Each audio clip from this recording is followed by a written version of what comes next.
Bonsoir à tous et bienvenue à Perspective. Dimanche dernier, le pape François a livré son discours lors de la prière de l'Angélus, place Saint-Pierre. Plusieurs sujets ont fait l'objet de son allocution. Après avoir commenté l'Évangile du jour, il est revenu notamment sur le Jubilé de la Miséricorde et l'entente signée à la COP21 qui s'est terminée à Paris vendredi dernier.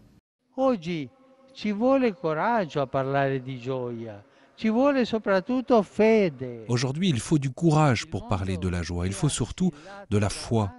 Le monde est assailli par tant de problèmes, l'avenir chargé d'incertitudes et de craintes. Eppure il cristiano è una persona gioiosa. Et pourtant, le chrétien est une personne joyeuse. La gioia non è qualcosa di superficiale. Et sa joie n'est pas quelque chose de superficiel et d'éphémère. Cette joie est profonde et stable parce qu'elle est un don du Seigneur qui remplit la vie. En ce troisième dimanche de l'Avent, il est important d'approfondir la dimension de la joie d'être chrétien, a souligné le pape. Une joie qu'il est encore plus facile d'expérimenter au cours du Jubilé de la Miséricorde.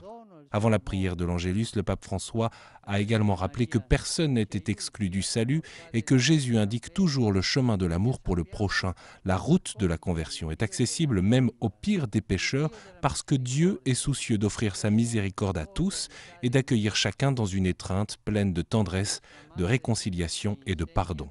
Ce dimanche, la porte sainte de la basilique Saint-Jean-de-Latran à Rome a été ouverte et beaucoup d'autres dans le monde, ainsi que dans des lieux de difficulté et d'exclusion comme les prisons. Après la prière mariale, le Saint-Père a salué tous les détenus du monde. Il espère également que chacun, au cours des 12 prochains mois, puisse se faire l'instrument de la tendresse de Dieu. Le pape François a par ailleurs manifesté sa satisfaction à propos de l'accord sur le climat à Paris, un accord qualifié d'historique. Il a rappelé également l'enjeu de la conférence ministérielle de l'Organisation mondiale du commerce qui s'ouvre mardi prochain à Nairobi, au Kenya. Des portes saintes se sont ouvertes partout dans le monde cette fin de semaine. Après celle de la basilique Saint-Pierre, le Saint-Père en a ouvert une à la basilique Saint-Jean-de-Latran, cathédrale de Rome, lors de la messe pour le troisième dimanche de l'Avent.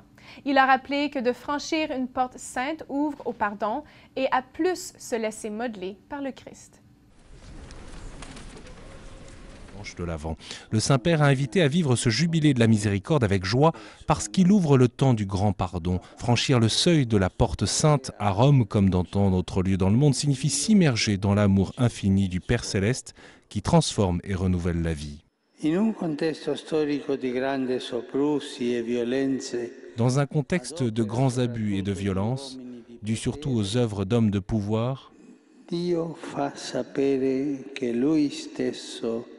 Dieu fait savoir que lui-même régnera sur son peuple, qu'il ne le laissera jamais à la merci de l'arrogance de ses dirigeants et le libérera de ses angoisses. Aujourd'hui, il ne faut pas baisser les bras devant le doute, l'impatience ou la souffrance. De plus, samedi dernier, le pape François a célébré la fête de Notre-Dame de Guadalupe au Vatican, à qui il a confié le Jubilé de la Miséricorde. Le Saint-Père avait souligné la fête de cette Vierge pour la première fois au Vatican l'an dernier. Il se rendra d'ailleurs au sanctuaire dédié à la patronne de l'Amérique latine en février prochain, lors de son voyage au Mexique. Je vous propose d'écouter un résumé de l'homélie qu'il a livrée.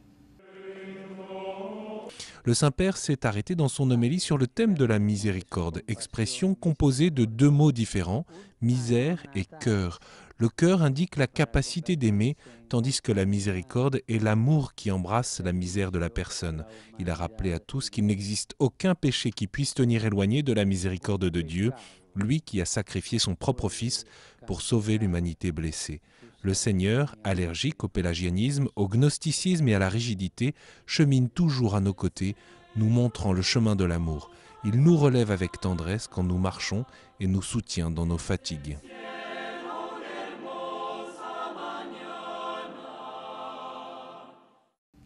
C'est tout pour cette émission. Merci d'avoir été avec nous et à la prochaine.